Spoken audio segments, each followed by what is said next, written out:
বিশ্বনবী বলছেন যখন যে যুবক মেয়েটাকে দেখে চারটা জিনিস দেখে বিয়ে করা হয় কাবুল মারআতু লি আরবাইন লি মালিহা ওয়া লি হাসাবিহা ওয়া লি জামালিহা ওয়া লি দীনিহা ফাজফার বিযাতিদ্দীন। বিশ্বনবী বলছেন এই চারটা জিনিস দেখে বিয়ে করা হয়।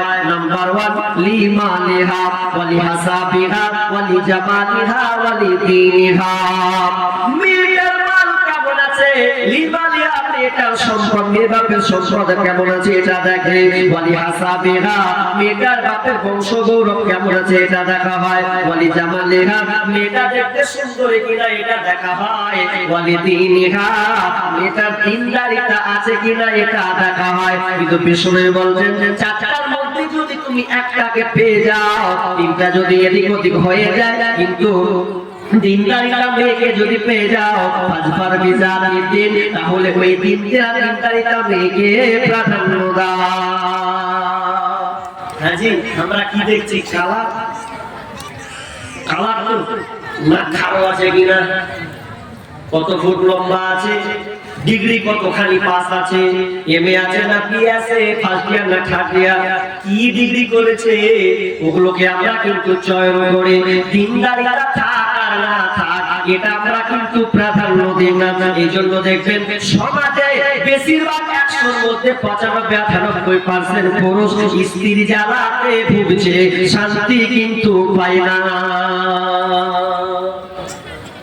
এক ছেলে বিয়ে করেছে, বিয়ে করার পর নতুন বিয়ে করলে বহুর কাছে ঘন ঘন যা, ও আর যাই না, মন খারাপ, বলছে কদিন থাকলে ভালো লাগে না, বউটা ভালো পেলাম না গো।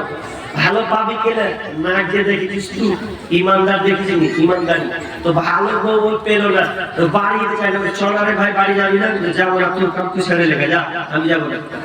ওই গাছের ডালে বসে বসে গান গাইছে, কত দুঃখ যে পেয়েছে, দিদি ভালো পাইনি হয়েছে।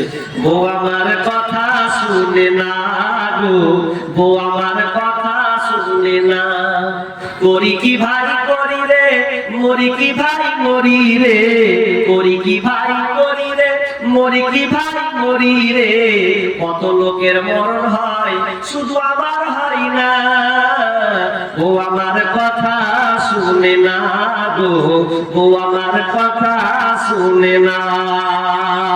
ও আমার চোখ রানীর কথা দেখে লাগে বড় ভয়, ও আমার চোখ রানীর কথা দেখে লাগে বড় ভয়, বিয়ের পরে এত জ্বালা প্রাণে সহে না, ও আমার কথা শুনে না গো, ও আমার কথা শুনে না।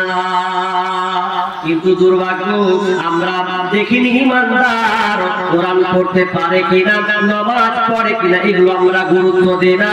এই কারণে আজকে স্বামী স্ত্রী সব সময় দ্বন্দ্ব লেগে থাকে, ওকে দেখতে পারে না, ওকে দেখতে পারে না। তার কারণ পাত্র পাত্রী খুঁজতে গিয়ে আপনি সঠিক জায়গায় হাত লাগাননি, এই জন্য তো আজকে সমাজে অশান্তি হচ্ছে,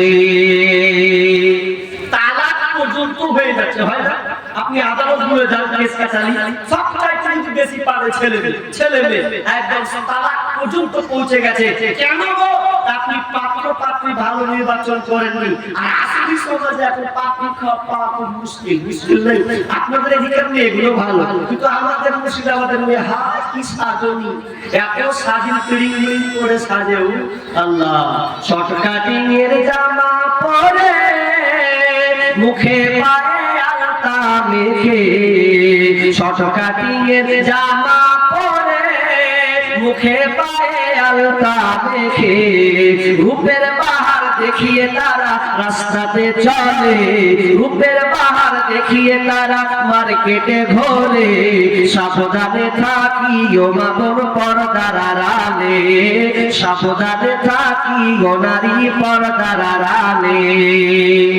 না নারী তোমাকে বলে তুমি একদিন স্ত্রী হবে, কারো বন্ধনে আবদ্ধ তুমি হবে, অতএব তুমিও ভালো হও। তুমি যদি বলো আমি ভালো পাত্রী নেব, ভালো পাত্র নেব, ভালো স্বামী নেব, তাহলে তোমাকে দিন মেনে চলতে হবে, তোমাকে পর্দায় থাকতে হবে।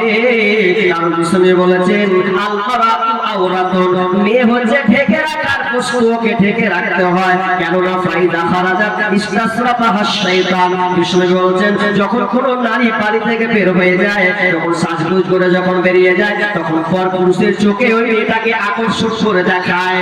মেয়েটা যেমনই হোক না কেন, শয়তান পুরুষের চোখে আকর্ষণ করে দেখায়, আকৃষ্ট করে দেখায়। এই জন্য বিষ্ণু বলতেন মেয়ে হলো, নারী হলো ঢেকে রাখার বস্তু, ওকে ঢেকে থাকতে হবে।